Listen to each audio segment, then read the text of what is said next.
بەڵێ بەڕێزان جیاواز لە هەرێمی کوردستان و قەرزەکانی حکومەتی هەرێمە چینە لای کۆبونەوەی پەرلەمانی ئەڵمانیا لە بەرلین. Ich weiß, dass das so ist. Aber Sie wissen auch, dass ich über die Möglichkeit, einen Soldaten zu finden, der an ihrer Stelle klagt, die Chance hätten, das verfassungsrechtlich prüfen zu lassen. Und wir haben ja in der Koalition auch Debatten um die 25%. Mit mir persönlich könnte man das sehr wohl sehen, weil ich glaube, ein Einsatz, der eben auch keine neue, aber zum ersten Mal die europäische Basis hat, da ist es immer hilfreich, wenn das die Urteile der Vergangenheit allerdings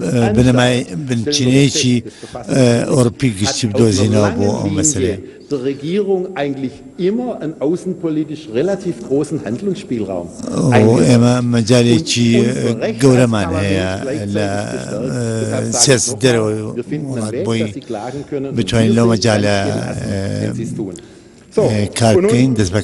Ich sagte, der Einsatz ist nicht neu. Wir unterstützen die Peschmergas und ich wollte sagen, dass die Kurden sehr dankbar sind, dass es die Kombination zwischen Kampf am Boden und Luftunterstützung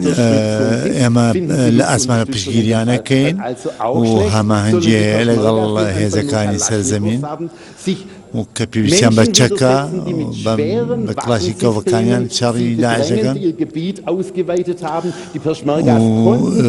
وخايتشوان هزكان داعش دركدوا reflektiert, bevor sie so pauschale Sätze in den Raum schleudern, wie mit Waffen schafft man keinen Frieden und so weiter. وكيسنا قبل بتشكنا توانين اشتي بينين جوكا اما اشتي بمعنى keine Symbolik.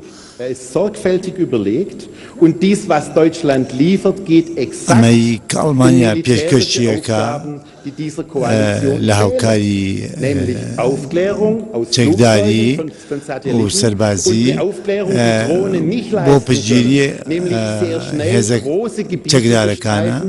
Und dieser Einsatz hilft Frankreich wirklich beim Schutz des Flugzeugträgers, weil es ein großer Aufwand ist, mit Fregatten solche Flugzeugträger zu schützen. Alles ist also unkalkulierbares.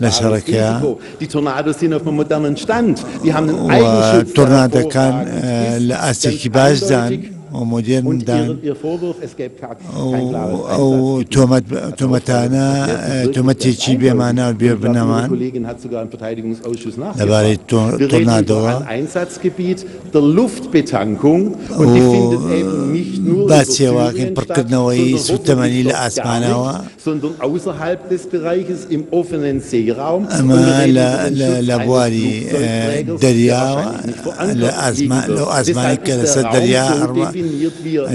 ist nichts Geheimnisvolles zu sehen, nichts Strickreiches, es ist alles erklärt worden.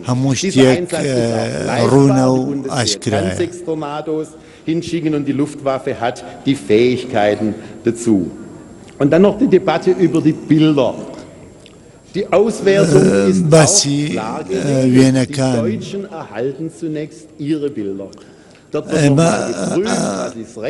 ئەڵمان بۆ خۆمان وێنەی خۆمان بەدەستەکەوێ Und Ihre Behauptung, die würden dann allen zur Verfügung stehen in dieser Koalition oder gar allen NATO-Mitgliedern einschließlich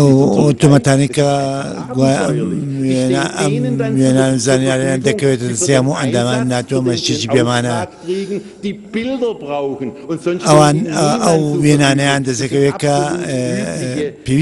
in diesem Bereich und keine Aufregung. Und übrigens kein Beitrag zu achtlosen Bombenkrieg, sondern Aufklärung ist eine Grundvoraussetzung dafür, möglichst präzise militärisch arbeiten zu können. Eine Grundvoraussetzung. Es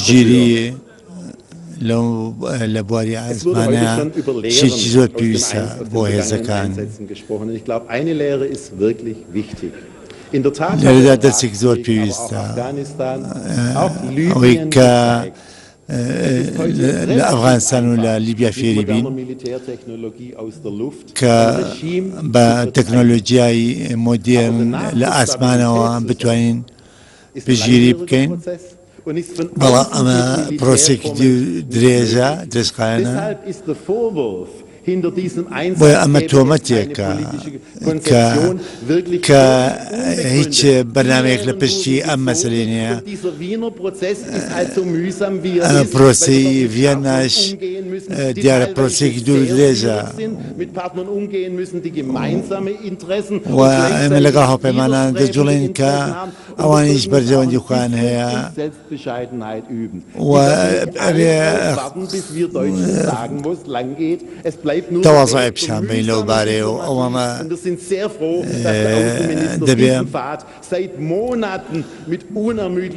دەبێت دڵمان خۆش بێ کە وەزیری دەرەوەمان زۆر بە گیانێکی خۆبەخشانەوە و بە جۆش خۆش لەگەڵ ئەو مەسەلەیە و زۆر هەوڵەدا بە دوای چارەسەرا بگەڕێ لەگەڵ هاوپەیمانەکانی ترە. Zum Aufbau der neuen Gesellschaft. Nur so kann es gelingen, dass kein Machtwagner بۆ سەحرا بەڵکو ئەمە بە هاوکاری هاوهەنگی لەگەڵ هێزەکانی ترا بێ. Gut verstanden. Zum Schluss لە کۆتاییە دەتوانین بە چەندین کاتژمێر لەبارەی ئەم مەسەلەیەوە قسە بکەین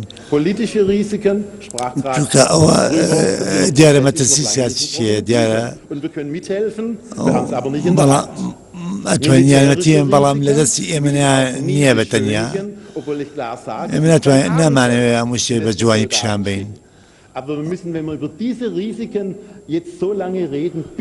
بەڵام نابێ هەر باسی مەترسیەکان بکەین چونکە هەر باسی بکەین ئەنجامی نابێت.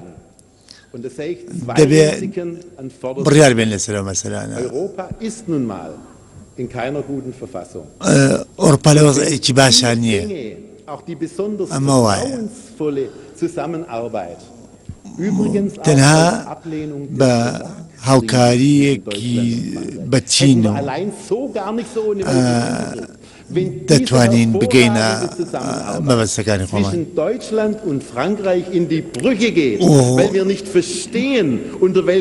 نابێ و هاوکاری بینی فەڕەنسا و ئەڵمانیا تێک بچێ یا خۆت دزی تێ بکەوێ لەبەرەوە ئێمە لە یەکتری تێناگەین و ناتوانین نەخێر بڵێن لەو بارەیەوە بۆ پشتگیری فەڕەنساوەیەکی دیارە.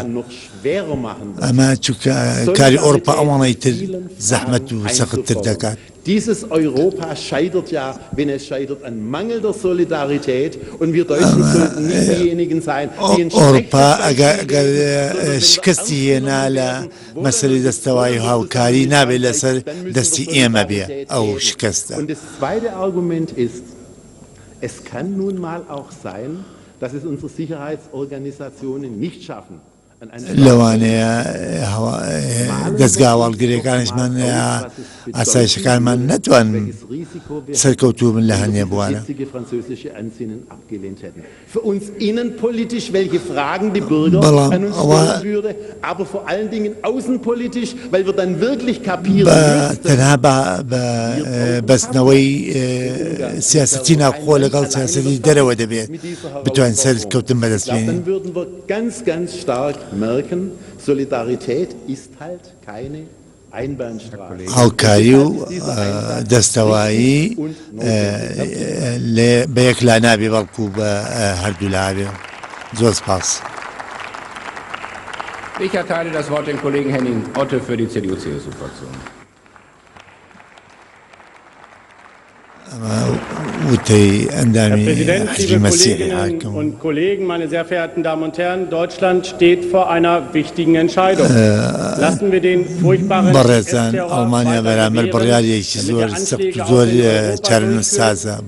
weiterhin unschuldige Menschen tötet, verschleppt, verkauft, vergewaltigt,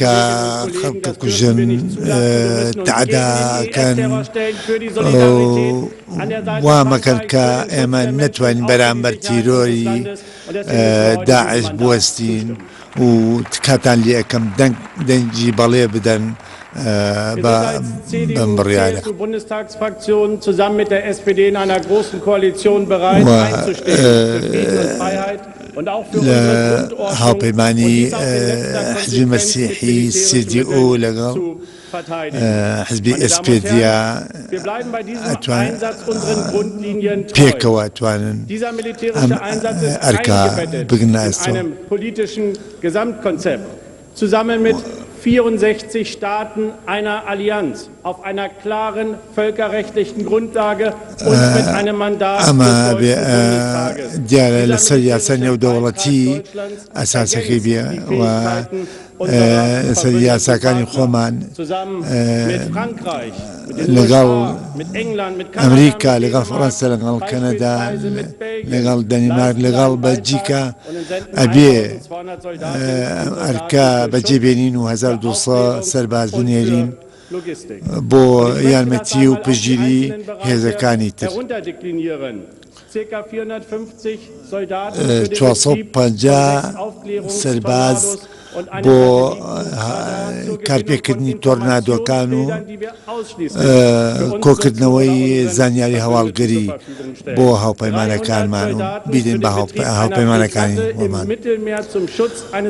و کەشە جەنگیەکەش 200 سەربازی بۆ فڕۆکەی کردنەوەی سوتەمەنی لە ئاسمانە بەڕێزان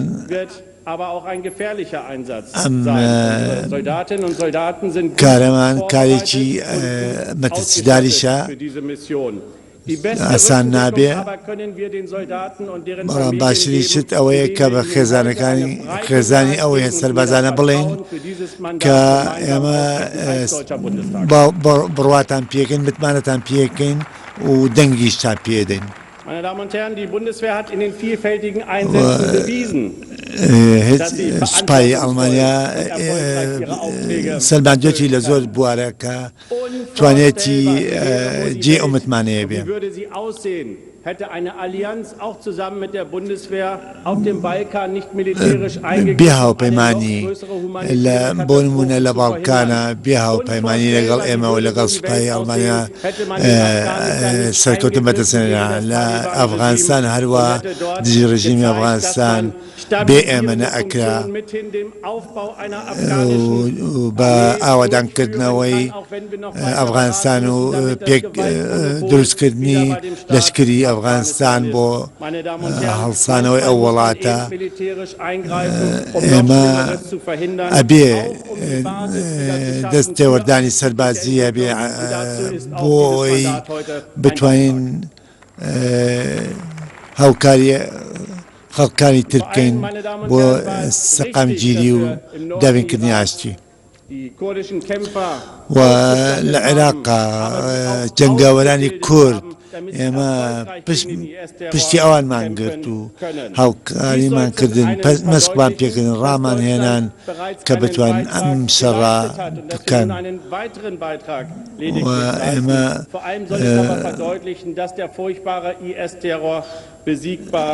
ئێمە بێ بڵین کە ئەم چیرۆرە نەگریسەی داعش هەر شکست پێدێنێ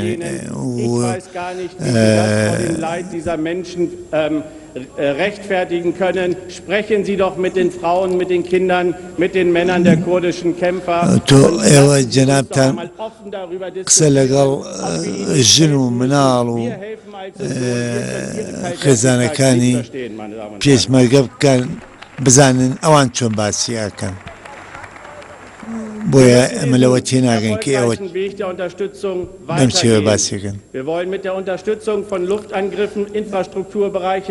ئێمە ئەمانەوە بە پژگیری ئاسمانی بتوانین لەڕووی لۆجستیەوە یارمەتی هاوپەیمانان بکەین.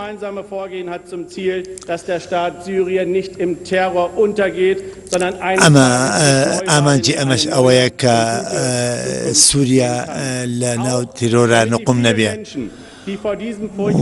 هەروە ئەو هەموو خەڵکە لە دەست ئەم تیرۆرە ڕانەکە و لە دەستی ڕژێمی ئەسەدیش ڕانەکە بەڵکو هیوایەک دروستکەین بۆ ئەوان کە بتوانن لە داهاتوودا لە سووریا بژین بە ئاشتی و بە ئارامی بژین. لەو شوێنانەی کە قەیراناوین دەبێ شەڕی تیرۆر بکەین لەو شوێنەی کە هەیە.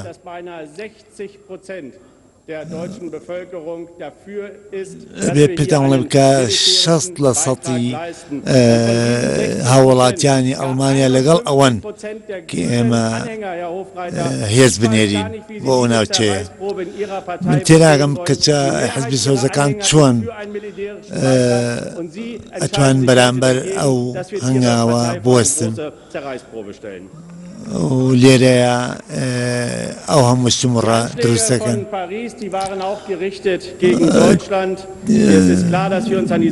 ڕووداوەکانی پاریسیش دیارە بەرامبەر چی بەرامبەر ئازادی ئاراستەکراون.